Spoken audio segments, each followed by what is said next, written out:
Morning students. Good morning. आज का class एक छोटी सी कहानी के साथ, ठीक है? कहानी का नाम क्या है? माँ तो बहुत इम्पोर्टेंट है, नहीं है ना? ये कहानी जिसकी है वो खुद ही अपने मुंह से सुना रहा है। क्या होता है, एक आदमी है ना, वो अधिकारी बन गया। क्या बन गया? अधिकारी समझते हो? ऑफिसर बन गया, पढ़ लिख के ऑफिसर बन गया। तो वो खुद से अपनी कहानी बता रहा है। वो बोलता है कि मेरे पास सब कुछ है, भगवान ने मुझे सब कुछ दे दिया। क्योंकि वो ऑफिसर बन गया है तो पैसा वाला हो गया है, उसके घर में खुशियां हैं, सब कुछ, उसकी बीवी है, बच्चा है। लेकिन वो एक बात से परेशान रहता है। क्यों परेशान रहता है? किससे परेशान रहता होगा? अपनी माँ के लिए वो चिंतित है, परेशान नहीं है, चिंतित है वो। क्यों? उसकी माँ जो है उसकी एक आंख नहीं है, ठीक है, और थोड़ा झुक के चलती है, थोड़ा सा कुबड़ी है। समझ गए ना? हंसी आ रही है, अच्छी बात है। आपकी माँ भी ऐसी रहेगी कभी हंसी आएगी, है ना? तो थोड़ा सा कुबड़ी है, माँ झुक के चलती है, अब उनकी एक आंख नहीं है। जाहिर सी बात है, ऐसी लेडी थोड़ी सी बदसूरत दिखेगी ना। तो इसी वजह से वो बेचारा परेशान है, वो समझ में नहीं आता कि क्या करे। क्योंकि उसकी जो पत्नी है, अब ऑफिसर की बीवी है, बहुत सारा दाम दहेज लेके आई होगी, तो वो उसकी माँ को पसंद नहीं करती है। उसका बच्चा है, वो भी अपनी दादी को पसंद नहीं करता है। बात बात पे उसकी जो पत्नी है उसकी माँ की इंसल्ट करती है ना? इंसल्ट मतलब उन्हें जलील करना, है ना? उन्हें ताने मारना, उन्हें कोसना। और उसका जो बच्चा है वो भी बोलता है कि पापा, दादी कितनी बदसूरत लगती है। जब भी मेरा कोई दोस्त आता है तो दादी चली आती है और सारे दोस्त मेरी दादी का मजाक उड़ाते हैं। ये सब चीजें उस अधिकारी बेटे को परेशान कर रही थी। उसको समझ नहीं आ रहा था कि क्या करे, कैसे अपनी माँ को वो मतलब ठीक करे या उनके बारे में क्या करे, कोई इलाज को समझ नहीं आया। हद तो तब हो गई जब एक दिन माँ भी परेशान हो गई और लास्ट में अपने बेटे से कहा कि बेटा मुझे गांव पहुंचा दो, जो कि मैं यहाँ नहीं रहना चाहती, तो मुझे गांव पहुंचा दो, तुम्हारे मामा मेरा ख्याल रखेंगे, है ना? तो बोला कि तो उसकी पत्नी भी बोलती है क्या, हाँ इसको इनको गांव पहुंचा दीजिए। तब उनका बेटा बोल रहा है कि गांव में कौन देखेगा मेरी माँ का, तो देखेंगे ना, आपके मामा जी देखेंगे। अगर कुछ पैसा वैसा का दिक्कत होगा तो हम लोग जाके और पैसा दे देंगे, कुछ इंतजाम कर देंगे, कोई दिक्कत नहीं होगा। तब लास्ट में हार पार के उस बेटे ने क्या किया, अपनी माँ को गांव पहुंचा दिया, कुछ पैसा वैसा का जुगाड़ कर दिया और महीने खर्च भी देने लगा। समय बीत रहा था, फिर एक दिन उस बेटे के एक चाचा जी आए जो कि अमेरिका में रहते थे। अब वो पेशे से डॉक्टर थे। क्या थे? डॉक्टर। जब चाचा जी आए तो उन्होंने अपने भतीजे से पूछा कि भाभी कहाँ है ना?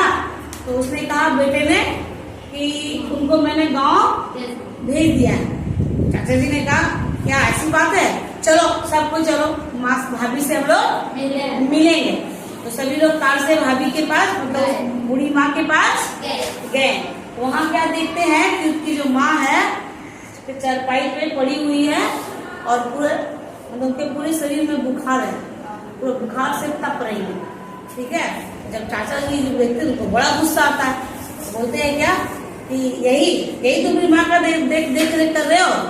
तो पूरा बेटे तो भतीजे पे पूरा गुस्सा कर रहे हैं। तो जो माँ है बोलती है कि नहीं देवर जी, इसको मत डांटिए, मैंने ही इसको कहा था कि मुझे गाँव छोड़ दो, है ना? तो बोलता है कि नहीं, हम सब समझते हैं, तुमको कुछ पता है, तुमको कुछ याद है, तुम्हारी माँ ने तुम्हारे लिए कितना संघर्ष किया है। आज तुम जो जिंदगी जी रहे हो, तुमको पालने में पोसने में तुम्हारी माँ ने बहुत मेहनत की है, तब जाके तुमको आज ये जीवन मिला है। आज तुम अधिकारी ऐसे ही नहीं बन गए हो, तुम्हें बेटा याद भी नहीं होगा। तब उसको चाचा जी याद दिलाते हैं कि तुमको याद नहीं होगा, जब तुम 2 साल के थे। कितने साल के? 2 साल। हाँ, जब तुम 2 साल के थे तब तुम सीढ़ियों से गिर गए, है ना?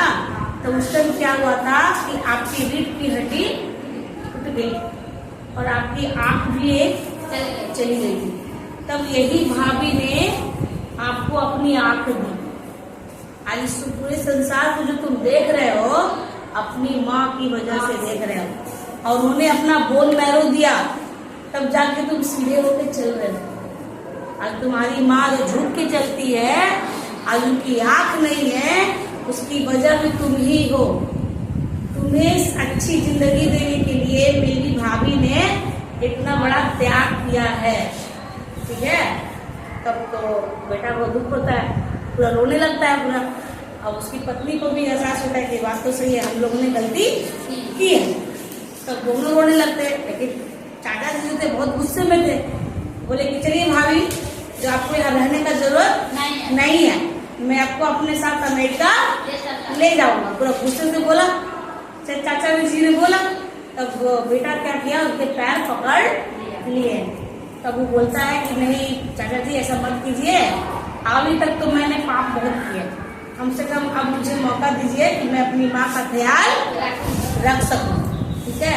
कहानी बहुत छोटी है, लेकिन क्या होता है कहानी का सार क्या है पता है। अक्सर आप लोग सुनिएगा, आप लोग तो छोटे छोटे हैं नहीं बोलते होंगे, लेकिन आपके बड़े भाई बहन जिनकी शादी भी हो गई है, बहुत बड़े हो गए होंगे, वो बोलेंगे क्या बोलते हैं, माँ बाप को क्या बोलते हैं, तुमने मेरे लिए किया ही क्या है, बोलते हैं ना।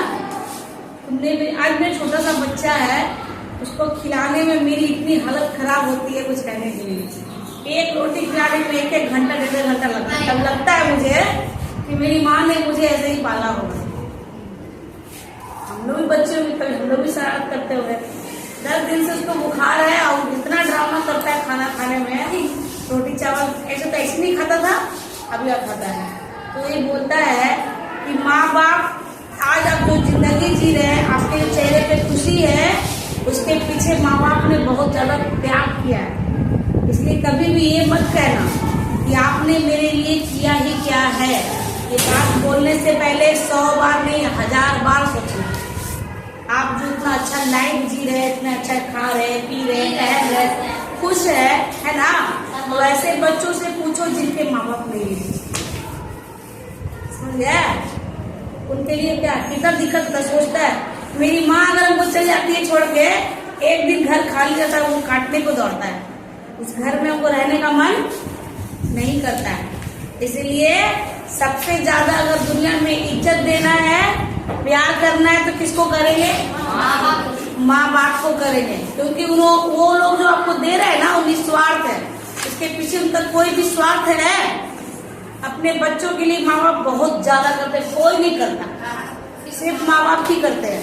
इसलिए आप अपने मम्मी पापा को बहुत ज्यादा प्यार कीजिए, उनको बहुत ज्यादा सम्मान दीजिए। आप थोड़ा सा सुबह सुबह कौन पैर छूता है जी, तो छूते हैं आप लोग पैर, बंद